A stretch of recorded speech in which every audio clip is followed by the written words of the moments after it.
Hi, this is Dustin Hausner. I'm the Jewish Outreach and Program Director at the Wayne YMCA. All our Jewish programs is funded through the Jewish Federation of Northern New Jersey. So I'm very excited for our guest today, who I think is involved with a very interesting organization that we're going to spend a little bit of time to talk about.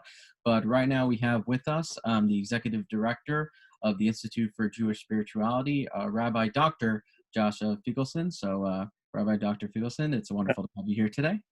Nice to be with you, Dustin. Thanks so much.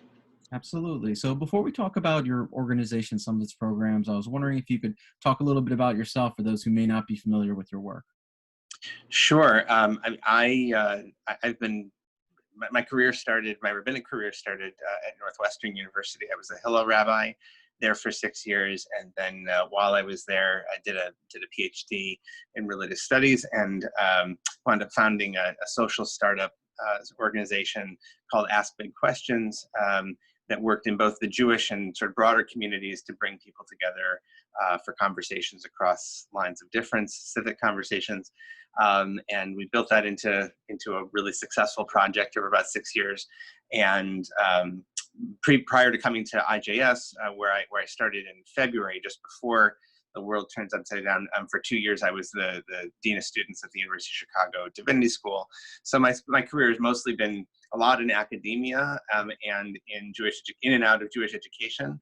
And I feel very, very fortunate to have come to IJS kind of just in the nick of time. So it's been a tremendous last few months for us. I was going to joke, to say the least, you will not forget your first year there. Yeah.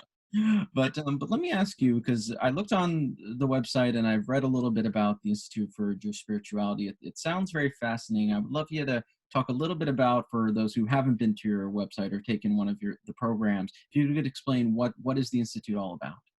Yeah, so I mean, what we seek to do really is to help people live more connected, meaningful lives, and do that through Judaism. And the Institute was really started about 20 years ago, a little over 20 years ago, in response largely to the fact that so many Jews over a generation or two had really gone to Buddhism and looking to Eastern religions for sort of a meaningful spiritual approach to life. A lot of people interested in meditation and yoga.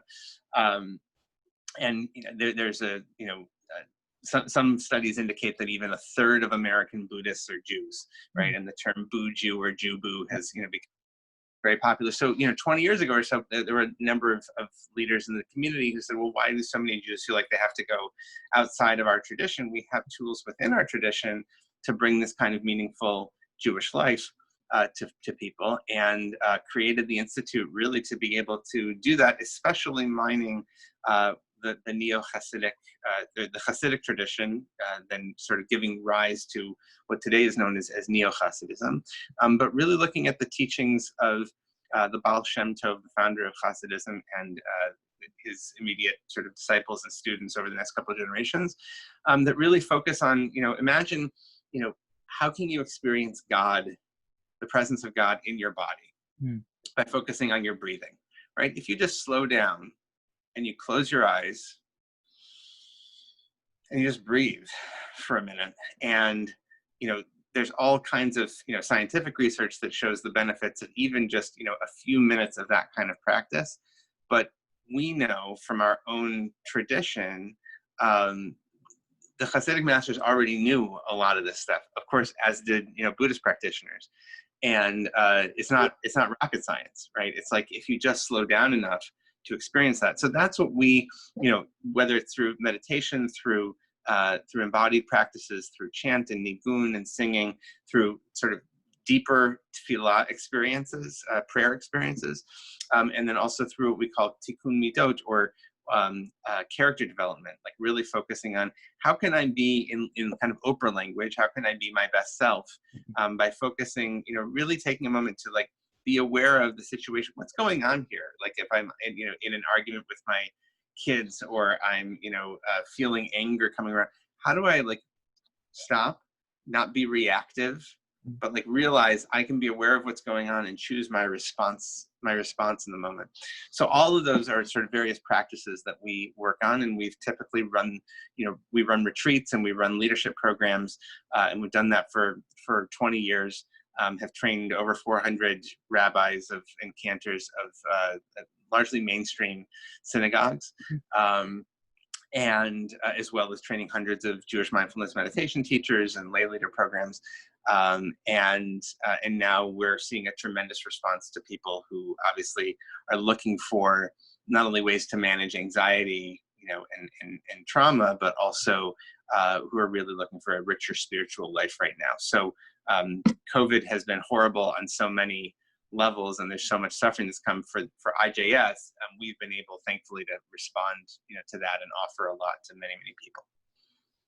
So I definitely want to talk a little bit more about the public programs and things for the lay leaders. I definitely want to dive in, but I'm curious because you had mentioned it, but obviously when a lot of Jews hear about meditation, there's kind of two trains of thoughts. They think of kind of Buddhist meditation, but in a Jewish space, kind of like the Jew in the Lotus and other things that, have been mentioned, or in the kind of Kabbalah tradition of kind of this very deep dive, spiritual, knowledgeable approach. So I'm curious, because you were talking about it a little bit, does it kind of fall somewhere in what you teach in a medium space, or is it something more along the ideas of Kabbalistic? So just for those who would like. Right. We're very much, when you see things that talk about mindfulness, that's really the space that we're in. And so mindfulness meaning, how do you just be more aware, more present, more mindful of what's going on in your life, in your body, in your, in wherever you find yourself. That's really what we're seeking to teach and to bring to more people. And I will say, I'm not somebody who, I haven't been a long time sort of, practitioner necessarily. I've come to this fairly recently in my own life. I like to think I'm a mindful person, but having a mindfulness practice is really something that I've, developed only fairly recently in my life. And so, for a lot of people, I'm a rabbi, I'm a PhD. I'm like many Jews who are very sort of up here in our heads. But I think for a lot of us, it would really help us. I'll speak for myself. It certainly has helped me to get much more in touch with the full, relationship of everything that's going on, not just in my head, but, throughout. So as I mentioned, because I know we have a short window of time, I would love to ask for someone who's interested, who may be checking out your website for the first time, or someone who may be a lay leader and would be interested to go and teach, some sort of form of Jewish meditation. What type of resources or programs do you provide? Absolutely. So I'll say, first of all, in response to coronavirus, to the pandemic, we started doing a daily Jewish meditation set. It's a half an hour. It's daily 12:30 Eastern, and you can see it you can go to our website and sign up to get the Zoom link for it. We have about 3,000 people who are signed up to get those reminders, and several hundred of them every day join. And it's kind of an amazing community that's just come together through this pandemic, one of the bright spots. So that's an open invitation to anybody, as well as then we have a number of other free offerings like that. We have a twice a week Jewish yoga studio, which is also then live. We have a once a week Torah study, sort of in a more contemplative kind of way, that happens on Tuesdays. So all of those things you can go to our website and you can see that. We also have online courses, one called The Gift of Awareness, which is an 8-week introduction to Jewish mindfulness meditation. You can do that on your own at your own pace. You could also do that with a group from a local, if your synagogue or your JCC wanted to do that as a course, we have a way we can do that as a group.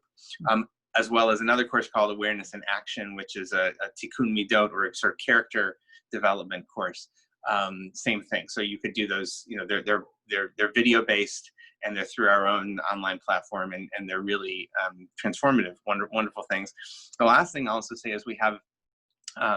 Normally we do, in-person retreats. Like everybody, we've had to shift to online, and so we are running an online app, from the comfort of your own home. Summer retreat in a couple of weeks, July 19th to the 21st. You can even come for just one day, just on Sunday the 19th. And we have an intro track there if you're totally new to this and you just really want to check it out. So yeah, we already have I think 100 folks are already registered for that. We expect many more are also going to be joining us. So we really welcome folks to join us. There's never been an easier opportunity. You don't have to get on a plane or drive somewhere. You don't have to take any time to go anyplace else. We're able to offer it much more affordably than normal, and so we're really excited to share that. So that's our summer retreat that's going to start on July 19th. Very nice. So it sounds like you're being obviously extremely productive, even with the challenges of COVID-19, which is fantastic. I'm curious in regards to, because I know on the website I mentioned, besides the mindfulness, which is of course incredibly important, but I mentioned, there were readings and there obviously is a connection between Judaism and meditation. So I'm curious how you kind of do the interlinking of the two of the practices, I suppose. Like, do you read actual Torah texts? Do you talk about actual rabbinical scholars and their work? So I'm just curious, what's the cohesion between the two? Yeah, absolutely. So if you come to the daily sit, for instance, that always starts with a short teaching of taking a verse or taking some teaching from the Talmud, from the Mishnah, from Hasidic teaching, and sort of using that as our intention for what we want to focus on, or something from tefillah, from the liturgy, and so we always ground it in some sort of Jewish teaching and Jewish text. As well as then in some of our more advanced programs, I'm actually not just the president, I'm also a client for those of a certain age. I'm actually in one of our programs now, the Clergy Leadership Program, which is a 1.5 year long program. And so every week, my chavruta, who is in Los Angeles, and we have we study some pretty in-depth Hasidic texts that are going into much deeper sort of aspects of how Judaism really explores in a rich textual way the inner life, the life of the mind and the spirit, etc.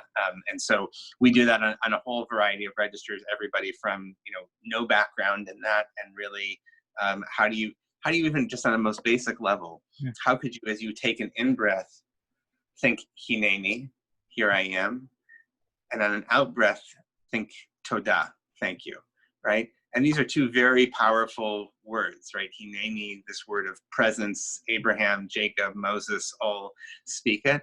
And todah, offering gratitude, which is something that, is the first word we say in the morning, modani lefanecha, right? I'm grateful. So and how many times do we say those kinds of words and not really, they don't really register with us? So we try to, on every level, from the most basic to, more advanced, there's a deep sort of integration of those texts with experiencing them in our lives and our bodies.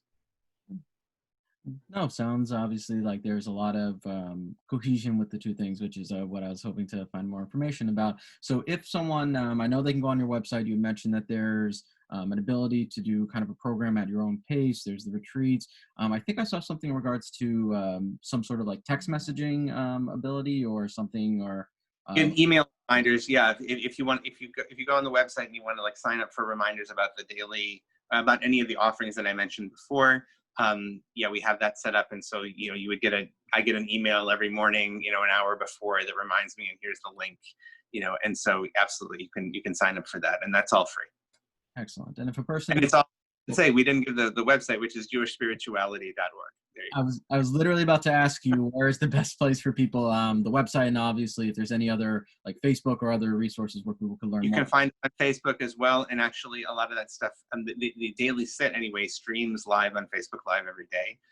So you can find us at Institute for Jewish Spirituality on Facebook, or just go straight to us at jewishspirituality.org. Fantastic. The last question I'll just ask very quickly is, obviously for people who are watching this, they're learning about your organization, the many different facets to it, the ways of education for mindfulness and things like that. If you would want a takeaway for someone watching this video in regards to your organization or trying to pursue this type of practice, what would you want that person's takeaway to be? My takeaway would be, I think a lot of Jews, and this may be whoever's watching, think boy, I'm not a spiritual person. I'm not like into like meditation or mindfulness.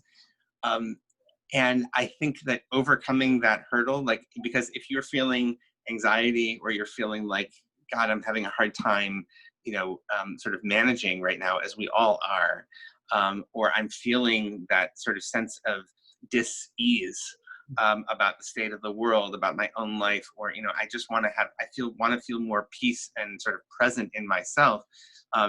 These are tools. They're really just tools, and they're amazing tools that you really can do. And once you do them, you give it a try. I think most people find, oh wow, I can't believe I haven't been doing this for my whole life. So I think if there were one thing I'd want somebody to take away is like, you really are able to do this. And I would really encourage you to give it a try, because I think it can make an enormous positive difference in your relationship with your Judaism and in your life in general. Fantastic. Well, I want to thank you so much for taking the time to speak with us today. I hope for those who are watching, you'll look at the website, you'll go on Facebook, explore the many opportunities to learn more and learn how to be more mindful, meditation, yoga, a lot of wonderful resources. Obviously, I want everyone to stay safe and stay healthy. Thank you again for letting us interview you today. It was an absolute pleasure. All right. Thanks so much, Dustin. All right. Have a great day, everyone.